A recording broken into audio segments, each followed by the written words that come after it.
श्री राम जय राम, जय जय राम, श्री राम जय राम, जय जय राम। भगवान श्री ठाकुर जी को भी नहीं पता कि मैं बड़ा हूं जब मेरा नाम बड़ा है। भगवान भी अपने नाम की महिमा को नहीं जानते हैं। दो भाई थे, एक धर्मात्मा था, एक पापी था। जो धर्मात्मा दिन रात ठाकुर जी का भजन करता, गुरु मंत्र का जाप करता, नाम जप करता, जिस गुरु ने पद्धति से जैसी दीक्षा दी उस पद्धति के अनुसार चलता था। एक भाई कुछ भी नहीं करता था, नए जमाने का मॉडर्न होगा शायद। बड़े भाई छोटे भाई को समझाते, भैया ये मृत्यु लोक है, थोड़ा भजन करना चाहिए व्यक्ति को, न जाने कब मृत्यु हो जाए, लेकिन भजन करने से ही जीवन का कल्याण है। भाई छोटे भैया है तू मेरा, तुझे सद्बुद्धि दे रहा हूं। छोटा भाई कहता तुम रख लो अपने नाम को अपने पास। बड़े भाई को चिंता हुई, कुछ समय व्यतीत हुआ और बड़े भाई अपने गुरुदेव के पास गया। बोले गुरुदेव मेरा एक छोटा भाई है, भगवान के नाम से सुनते ही दूर हो जाता है, बड़ा पापी है, दुष्ट है। गुरुजी ने कहा अच्छा, वो नाम नहीं लेता है। बोले कभी भी भगवान का नाम नहीं लेता है। गुरुजी आप कैसे भी कृपा करो उसका उद्धार हो जाए, उसका कल्याण हो जाए, उसके विषय में बहुत चिंतित रहता हूं, इसके जीवन का क्या होगा। गुरुजी ने कहा चिंता मत करो, एक दिन हम तुम्हारे घर आएंगे और उसको समझा के आएंगे। बोले गुरुजी वो समझेगा नहीं। बोले कोई बात नहीं, नहीं समझेगा तो हम वापस आ जाएंगे। प्रेम सोलो राधे राधे। समय व्यतीत हुआ, गुरुजी घर पधारे और गुरुजी ने कहा है भैया, बोले वहां अंदर उस कमरे में बैठा है। गुरुजी ने कहा हल्ला काहे का आ रहा है। बोले गाने सुन रहा है, कान में लीड लगा के जोर जोर से। गुरुजी ने आवाज लगाई, दरवाजा खोला। बोले कौन। बड़े भाई ने कही छोटे भाई से गुरुजी आए हैं, प्रणाम कर लो। उसने मना कर दिया, ना मुझे कोई प्रणाम नहीं करना, आप ही करो। छोटे भाई बड़े भाई ने गुरुजी से, गुरुजी ये तो प्रणाम ही नहीं कर रहा है, कैसे बनेगी बात। बोले एक बार दरवाजा और खुलवाओ। दरवाजा खुलवाया, प्रयत्न करके जैसी दरवाजा खोला, उसने फिर दरवाजे की मुंडी बाहर निकाल के देखी, कौन। बोले गुरुजी आए, मिलना चाह रहे हैं। गुरुजी ने तुरंत उसका हाथ पकड़ा, भैया एक बार बाहर तो आ, मैं तुझसे मिलना चाहता हूँ, तुझसे बात करना चाहता हूँ। उसने कहा मुझे कोई बात नहीं करनी, मैं आपको जानता ही नहीं हूँ। गुरुजी ने कहा अच्छा एक बार तू राम बोल दे। बोल नहीं, एक बार तू राम बोल दे मुंह से, मैं चला जाऊंगा। उसने कहा बिल्कुल नहीं। गुरुजी ने कहा तू यदि नहीं मानेगा तो तेरा हाथ खींच के बाहर जोर से निकाल लूंगा। उसने दरवाजा लगाया, हाथ दबा दरवाजे में, उसको कष्ट हुआ। उसने कहा हाथ छोड़ो। बिल्कुल नहीं। गुरुजी बोले नहीं छोड़ूंगा, एक बार राम बोल दे। उसने कहा राम, छोड़ दिया हाथ। बड़े भाई ने गुरुजी ये क्या हुआ, बात समझ नहीं पाए।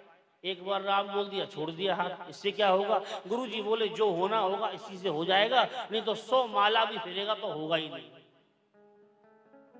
समय व्यतीत हुआ, उसकी मृत्यु हुई और मरने के बाद यम के दूत आए, यमराज ले गए, यमपुरी ले गए। उसका लेखा योखा खोला गया। मरने के बाद सबका लेखा जोखा खोला जाता। चित्रगुप्त लेके बैठते हैं, यमराज को बताते हैं कि ये इसने किया, ये दान किया, ये सत्कर्म किया, भोजन किया, भंडारा किया, गंगा नहाया, इसने ये पाप किया, इसने ये पुण्य, सब लिखा होता है।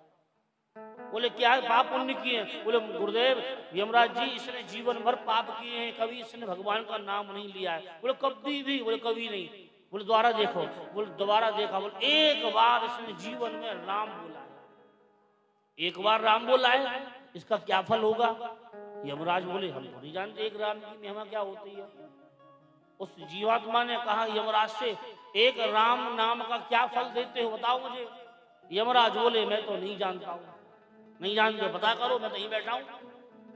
यमराज जी गए सीधे भगवान शंकर के पास। बोले शंकर भगवान से बोले प्रभु आप तो भगवान राम का दिन भर नाम लेते हो, एक बात बताओ, कोई एक जीवात्मा आया है, उसने पूरे जीवन में एक बार ही राम बोला है, उसका क्या फल देना चाहिए उसको। शंकर जी चक्कर में पड़ गए, भैया एक राम की महिमा को तो मैं भी नहीं जानता, एक बार जीवन में राम बोला उसका क्या फल देना है। बोले चलो जीवात्मा के पास चलते हैं। शंकर भगवान आए, यमराज जी आए। बोले जीवात्मा तू क्या चाहता है? बोले मैं तो यही चाहता हूं मुझे दूसरा जन्म मिल जाए और मैं दोबारा पहले जैसे चला जाऊं। बोले नहीं, इसका निर्णय तो ब्रह्मा जी कर सकते हैं, ब्रह्मा तो पितामह हैं। और महाराज उसी समय ऐसे ही हुआ। बोले यदि द्विजन ना हो तो पालकी में बैठाओ मुझे और कंधा लगो और आगे कंधा लग के मुझे ले चलो ब्रह्मा जी के पास। पालकी में बैठाया, आगे शंकर भगवान, पीछे यमराज लगे, कंधे में बैठा के यम के दूत महाराज ले गए श्री ब्रह्मा जी के पास। ब्रह्मा जी को प्रणाम किया। ब्रह्मा जी ने कहा स्वागत है, कैसे पधारे? बोले गुरुदेव ये जीवात्मा है, इसने जीवन में एक बार राम बोला है, इसको क्या फल देना चाहिए? ब्रह्मा जी बोले मेरी समझ से परे है, मैं नहीं जानता हूं। तो बोले आप भी इस पालकी में लग जाओ। इसका उत्तर कौन देगा? बोला इसका उत्तर तो भगवान श्री राम ही दे सकते हैं, इसके अलावा उसका उत्तर कोई नहीं दे सकता है। ब्रह्मा, शंकर और यमराज और यम के दूत लग गए पालकी में। उस जीवात्मा को लेके सीधे भगवान श्री राम के साकेत धाम पधारे। जैसे साकेत धाम पधारे और साकेत धाम में भगवान श्री राम के चरणों में प्रणाम किया। बोले प्रभु एक जीवात्मा है, उसने जीवन भर पाप किए, एक बार जीवन में उसने राम का नाम बोला, उसका क्या फल होता है? आप यदि उत्तर दे सकते बताइए। भगवान श्री राम मुस्कुराए।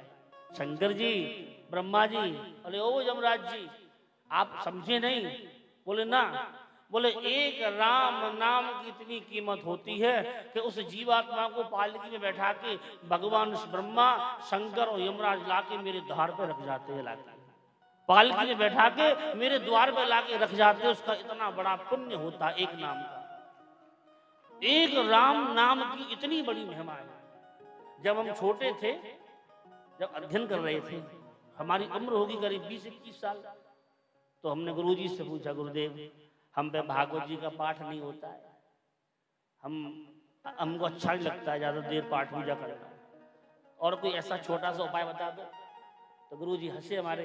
तो अच्छा तो ऐसा किया कर, तो गोपाल सहस्त्र नाम का पाठ पढ़ लिया कर।